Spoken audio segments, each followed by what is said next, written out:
Well, today's topic, you gonna talk about it first? Well, I had to trick her into it just a little bit.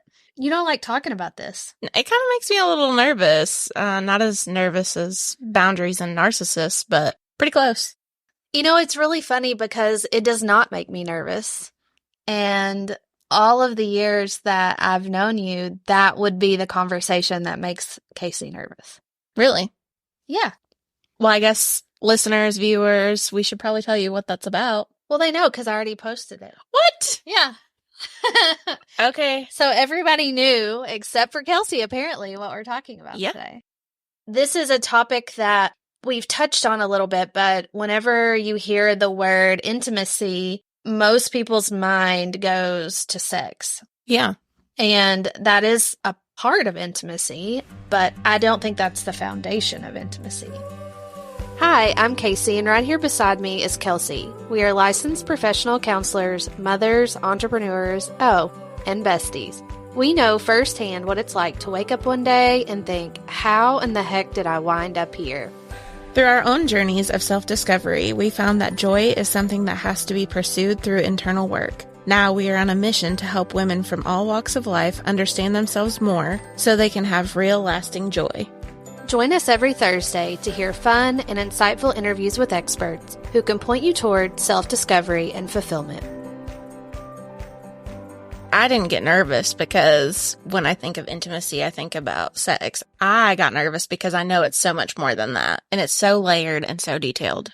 So, what is today? Monday? Yep. All right, so last week, I think it was Friday, I've been meaning to read more, and I haven't hardly read at all this summer compared to normal. And I picked up a book that I bought several months ago whenever I started therapy with this new therapist, and it's actually what we talked about Jessica Schroeder on the podcast, the emotionally focused therapist that we had as a guest. This is kind of what she was trained in, and it's called Hold Me Tight. So I picked up this book, and I just sat down and was going through it and starting to read it. So you're probably going to hear some pages shuffle just a little bit, but it was such a good refresher of the things that at once upon a time I knew, but also things that I really didn't know that just kind of, you know how when you hear something, even though you've heard it before, maybe you hear it again and things are different in your world. And so you absorb that information differently.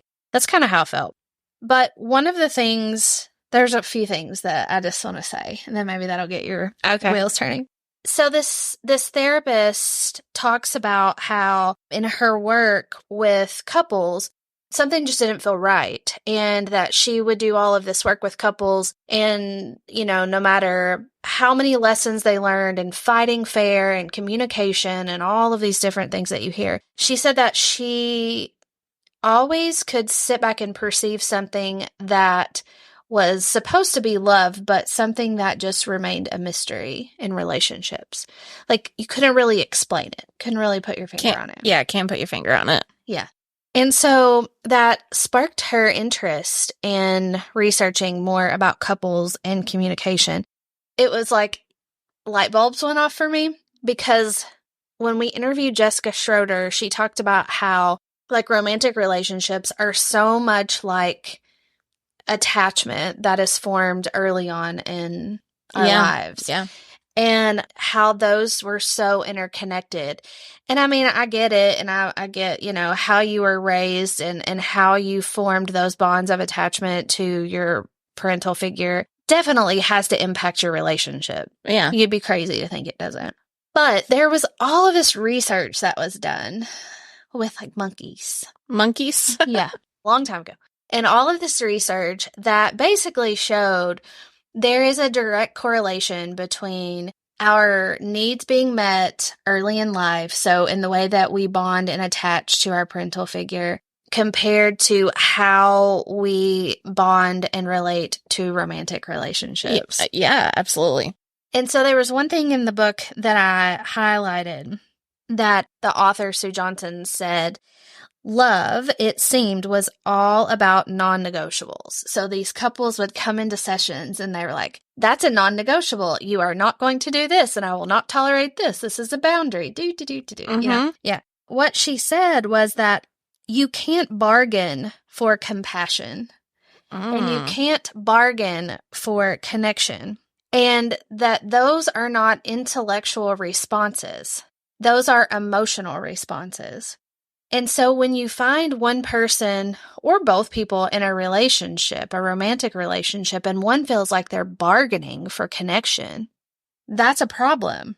Yeah. You see what I'm saying? Yeah, this brings a lot of thoughts to the surface. She also writes on the next page, she says, my colleague and I were discussing how so many therapists believe that healthy love relationships are just rational bargains.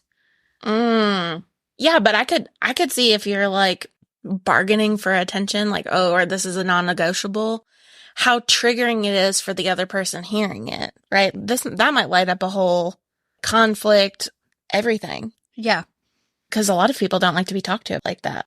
Like, I need this and I need it now, and this is... Well, that's your delivery. Yeah. You know, obviously that delivery needs to soften. But even in the delivery, is that appropriate? I didn't read this book, so... Well, I guess maybe I don't understand what you're asking. I think what she's saying here is that we treat love as though it's something to bargain for, rather than something to feel, you know? Okay, I feel it. I see what you're saying. So it's like almost taking away that need for a desired outcome.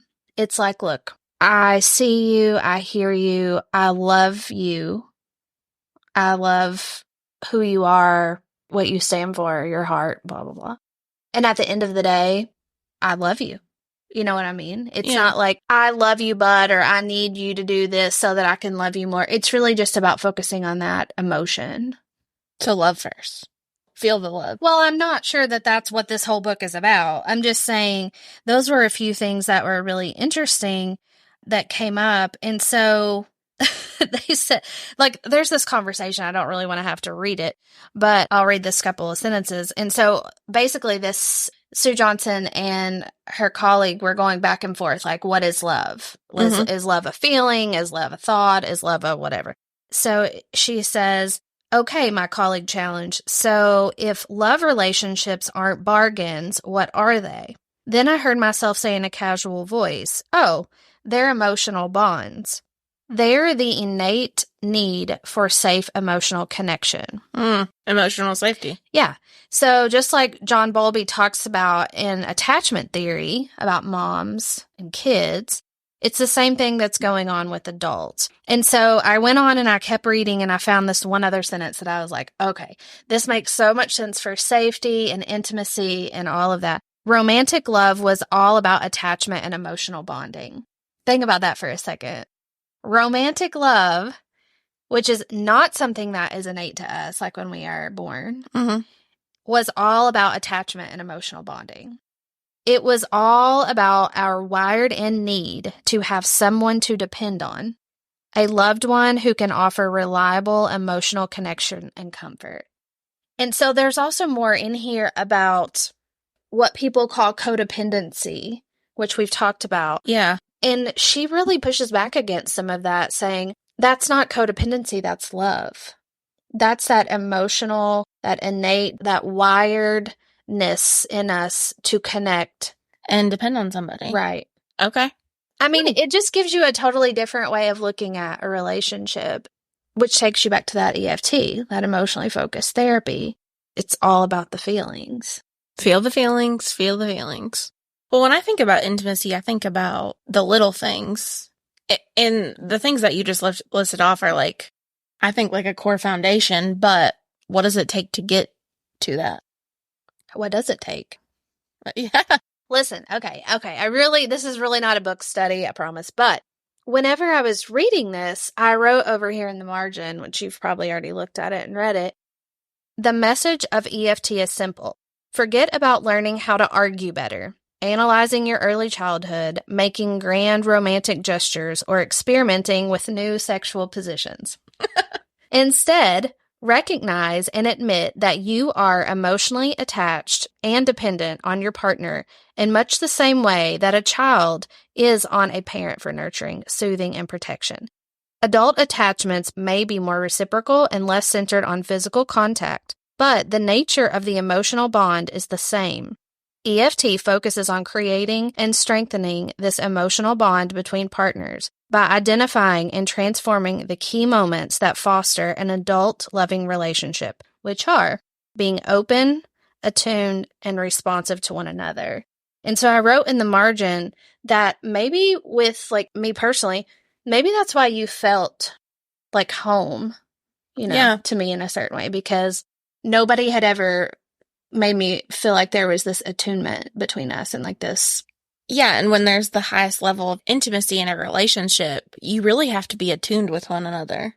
I think all relationships go high and low, and intimacy could be at a 10% or at 100% throughout their relationship, but what increases that is always attunement, like getting on the same page, having that conversation, depending on one another. Mm-hmm. I think what sometimes interrupts intimacy is something that I know that you and I have had to practice. We've gotten a lot better at it. Like, you've gotten better when you just walked in the door and I was laying down and my neck has been killing me all day long. And so when you walked in and you were like, are you upset? Are you grumpy? I'm like, no, my neck just hurts. So being able to ask questions, like she walked in, she felt something coming from me, which wasn't norm. And she asked me about it and I told her. And so like there has to be enough safety for her to be like, hey, what's wrong? Because I know in a lot of relationships, you sense something's off, but you just ignore it. Or you just assume. Yeah. Well, that was my next point. Yeah, you sense something is off, and so you just pretend like it's not there and that it'll just go away. And then there usually is something off, and then it just messes up everything. But that was one. And then the second thing is you just assume that, based on like whatever is going on in your head and whatever you've been doing, that you've created this narrative that now I'm upset and blah, blah, blah. Is that what you did? I didn't. I've gotten a lot better at asking for clarification and asking, like, being direct. Yeah. Like, hey, is something bothering you? Right. How many times have we had to have that conversation where I'll say, listen, if something is bothering me, I will tell you. Yeah. Ask me if you're uneasy. I'm not going to, no, it's fine. It's not one of the, no, I'm fine. Fine. It's like trust, too. I have to trust that what your answer is the truth, right? Yeah. And I know that because you're direct, but in a lot of situations that I've been in, I've asked for clarification and people say, it's fine. I'm fine. Mm-mm. But, it's passive aggressive. Yeah, really. You can read between the lines. Well, and I think that impacts intimacy in a big way, because if intimacy is based off of trust and emotional safety, then how can us conversing back and forth throughout the day, that's either going to increase the intimacy or it's going to tear it down. Yeah. And I think a lot of times that's probably what people go home to each day is like, well, how were my interactions perceived through text during the day? Or Yeah, I could see that. Or people just assume that because they're home, the other person's upset, but they could be worried about something with work or... Yeah. I mean, I think such a foundational component of intimacy is honesty, safety, and communication. Just being able to say, hey, like, I'm not mad at you, but my head really hurts right now. Or I am mad at you, and here's why. Or you're a jerkhead, and here's why. Right. I think about, and this all ties back into what you're saying, but when I thought intimacy, I was thinking vulnerability. Like, without that piece, I don't know how you could be intimate with somebody. We'll talk a little bit more about that. Well, I think vulnerability is showing pieces of ourselves to the core. And if we have, like, a bunch of walls up, and that's how we're living every day, I don't see how somebody could be intimate with the other person. Or the intimacy isn't authentic. Keep going. I'm trying to wrap my head around. Like, when you're talking about vulnerability, and are you talking about, like, sharing things? Are you talking about emotional things? All of it. I think mostly emotionally vulnerable, right? You have to have a safe space to share your emotions, but you have to be authentic, real, and honest about all of your emotions. I don't know where I'm going with this. Well, let's just talk about sex. Sex? Intimacy and sex. Oh my God. Okay. Well, I mean, if you don't know where you're going with it, I think... That's just what I thought of when I thought about intimacy, is vulnerability and authenticity. And then I also wrote down, like, the little things. I think the little things matter. Because, I mean, little things. So They're not really little, but you like physical touch. With a visitor management system like the receptionist for iPad, your clients won't be left wondering if you know they've arrived, as the software sends an immediate notification to the therapist when a client checks in and can even ask if any patient information has changed since their last visit. The Receptionist for iPad is a simple, inexpensive way to allow your clients to discreetly check in, to notify providers of a patient's arrival, and to ensure your entire front lobby experience is stress-free. Start a 14-day free trial of the Receptionist for iPad by going to thereceptionist.com/besties. And when you do, you'll also get your first month free. If I come home every single day and I don't like touch your hair, give you a hug, not even like the sex part, but just in general, the little tiny things like patting your leg, you're going to feel like we are not on the same wavelength and we're not being intimate. Mm-hmm. And so that's why I think it's about the little things, like knowing somebody's love language, how to meet that. Also, like analyzing, are you meeting your partner's needs?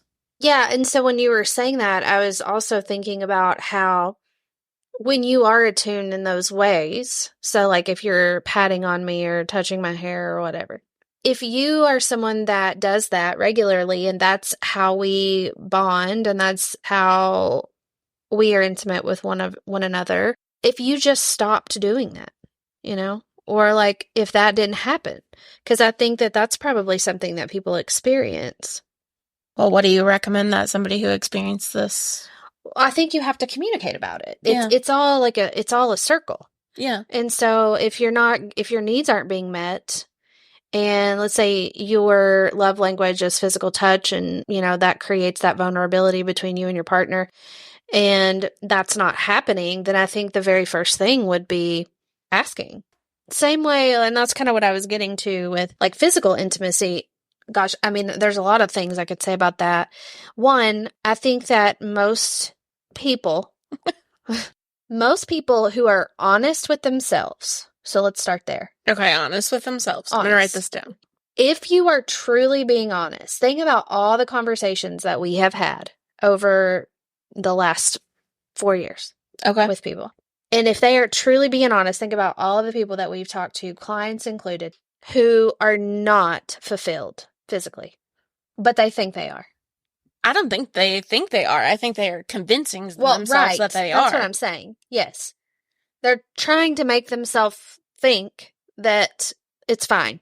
Because if it wasn't fine, then they would have this desire to change it. And honestly, some of the people with the best physical connection with somebody are the most honest ones. Well, I don't like that. That's what I'm getting at. I don't like that. I don't like how that feels. This is interesting to me. You stole my point. Well, that is my point. That's what I was leading up to, and you stole it. The most honest people have the best sex lives. Yes, and when we were talking I know that I've been in a room with you and had these conversations with people. I mean, I won't go into detail, but, someone will say, well, my husband and I, we are intimate, if they're trying to be politically correct, a couple times a month. And then they'll talk a little bit more about it, and you realize that they're not happy. And almost every single time in every situation, if Kelsey and I were in a room together, one of us would speak up and say, well, why don't you tell them? Like, why don't you just tell them? And for whatever reason, people don't. Well, I think it's because in the beginning, they're trying to please their partner in a way with just like validation, right? Like, that's amazing. Like, that's great. Or they just don't say anything at all. And then they get like 3 years in and it's like, well, I don't want to tell them because I've never told them. Mm-hmm. I've always just acted like it was fine or everything's fine. And I think that's where you get into a very hairy situation. Well, that's what a lot of times we see in therapy is people who come in and, you kind of go down through the list of all of the things, and the intimacy part is not there. And like what Kelsey said, if you start trying to connect dots, you're almost always going to connect dots. If someone is unhappy and unfulfilled in the physical way, most often there is a communication breach. And also, I think, too, people being honest with themselves. Because I think people convince themselves very often that, oh, everything's fine. This is how it's supposed to be, etc., etc. The first step when I see clients is for them to be able to talk about it and understand their truth of it and being honest with themselves about it. Well, in releasing, like, I think we also have to kind of keep ourselves in check with guilt and shame. Yeah. It's always going to kind of go back to that in some capacity. But if we are ashamed of our bodies, if we are ashamed of what we think or what we want or whatever, of course, it's going to always feel conflicted. It's never going to feel like I think it was made to feel. Do you see what I mean? Yeah. Like if someone is raised, like if you're raised in a religious group that believes a certain way or whatever. And carrying around that shame of like, this is bad. Mm-hmm. I shouldn't be having sex with my husband. Yeah. People think that. Really? Like your clients? Clients. And I have friends who think that, because they were brought in this religious upbringing and they were like, well, if you have sex before marriage, you're going to go to hell. Well, then they get married and they still have this shame and this guilt and this, I'm bad if I have sex. Mm. I remember one time sitting in my mom's garage and I don't know why, but my grandma Lily was there. She hardly ever came over to my mom's. But anyway, she was there and she said something and I couldn't joke around with her like I could my other grandma. She was really serious and she said something to me that somehow was about sex. And basically, without saying it outright, she told me that the way she was raised was that there was only one reason to have sex, and that was to have a child. Mm. I think she said something like, I had 6 kids, and I had sex 7 times or something like that. And I was just thinking, I didn't say anything. I was just like, oh, okay. But yeah, I think people still carry around some of that. And it can go in a lot of different ways too. It could be the total opposite. Like the spouse expects something and the partner doesn't, and it doesn't match. And so ultimately at the end of the day, we're talking about like matching that up, like matching that conversation up with what your feelings are and what your emotions are. Also, I think, I'm not going to get into a whole topic about this, but a lot of people have had terrible experiences with sex. There's a large part of the population that has had sexual trauma, and they hold that. Like, I see people and they're like, yeah, we have like a pretty good sex life, but I can tell that I feel tense. Like, I can tell that I feel tense in my body. And I don't think that we give enough credit to some of that, whether it be religious trauma, sexual trauma, whatever, that we carry when we are trying to be intimate. Yeah. I'm not trying to go down that rabbit hole. Well, I think we're kind of already there. I mean, in a lot of ways. But no, I see what you're saying. I think that as long as we are, and I say we, me, you, like everyone literally, because aware and honest. Yeah, because everyone experiences this. I think anytime that you're not, okay, I'm just going to have to use myself as an example, and I really don't want to. I really don't want to, but I can't think of another way to do it, so. Okay, so everyone's vulnerable about intimacy and safety, physical, emotional, all of that. And everyone has insecurities. So I don't... Be careful what you say. This is on Facebook. We can't edit this out. Yeah. And your kids might see it one day. No, I'm not going to say anything bad. I mean, we can't like filter it and then also say it's not anything to be ashamed of. You see what I'm saying? Okay, let's go with it. Okay. All I was going to say was that we all have insecurities. Like I've lived my entire life, just like I would say almost all women, with physical insecurities about your body, which will probably impact intimacy with your partner. And so the more that you feel comfortable and safe with your partner, the less those insecurities are there. They're not as present. They're not as forefront. And so having someone that you feel that safety with, like, hey, I might not like my body, but it is what it is, and I love myself and you love me, so whatever.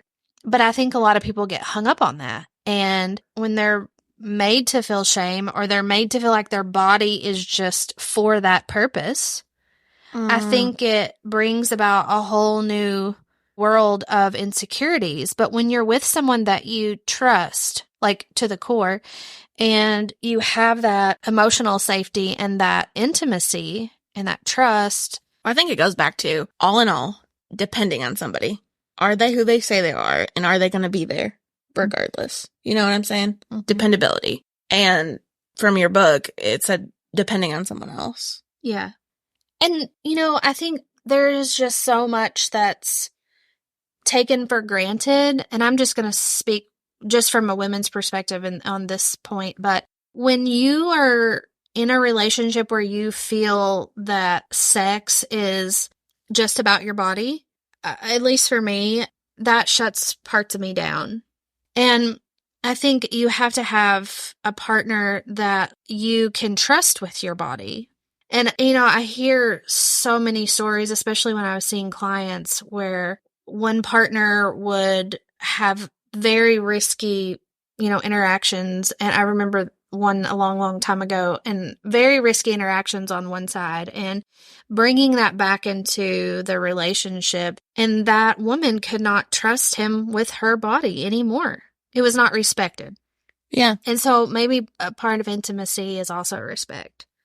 Yeah. Well, and also when you were talking, I was thinking about, I know so many people who don't have their needs met in other ways. And so they kind of shut down in the physical intimacy department because their emotional needs aren't being met. Mm-hmm.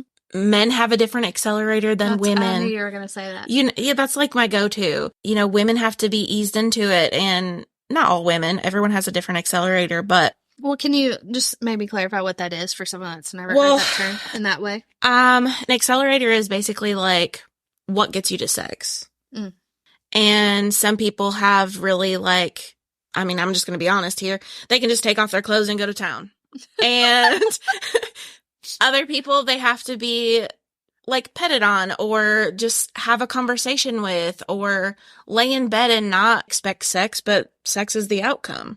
All people have different needs, and all people have different accelerators. So it's really understanding that, and what that is for your partner. What that is for your partner and what that is for yourself. Yeah.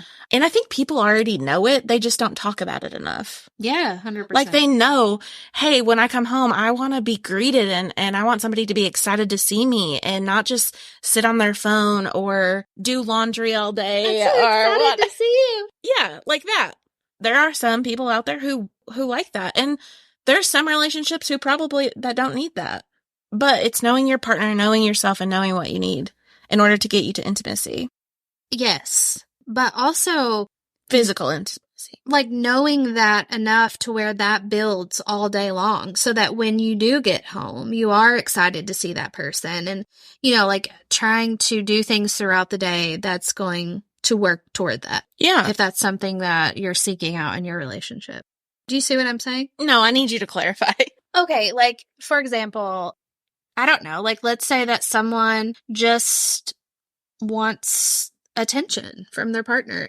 So, sending a text an hour before you get home, I can't wait to see you tonight, or whatever. You know, something like that. It doesn't have to be anything crazy, just... Right. Right. Showing that they're thinking. Yeah. That they're thinking of them. Mm-hmm. Wheel still spinning? Yeah, I'm just thinking back on the accelerator and the... See, I always want to call it the generator. No, it's the accelerator. Okay. But then also, too, there's brakes involved. You got the accelerator and you got the brake. And everyone's brake is different, so... Oh, the brake is nope, I'm done. Yeah, right. If you piss them off right before you're going to have sex, then that's the brake. Oh. Done. Gotta start all the way over. Yeah. Yeah. The bottom of the hill. The bottom of the hill. It's like the mountain. Oh, gosh.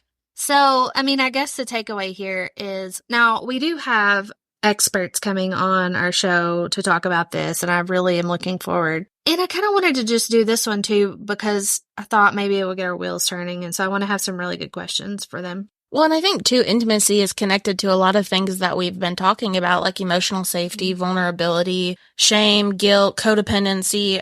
All of these things, they're all related to intimacy in our personal relationship. Yeah, and we've mostly just talked about intimacy in a romantic setting, but we haven't really even talked about intimacy within friendships or within family ships. Yeah.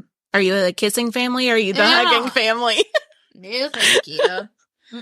We are not the kissing family, so. That gives me the creeps. But intimacy, from my opinion, both from a professional standpoint and a personal standpoint, is not something that just happens. I think it has to be something that you're very intentional about working toward for yourself. It's really hard to be intimate with a person when you still have your own work to do. Yeah. It can come naturally to people, intimacy right off the bat, like you hear about like the honeymoon phase, right? But I think what Kasey's talking about is longevity in a relationship. You have to work at it.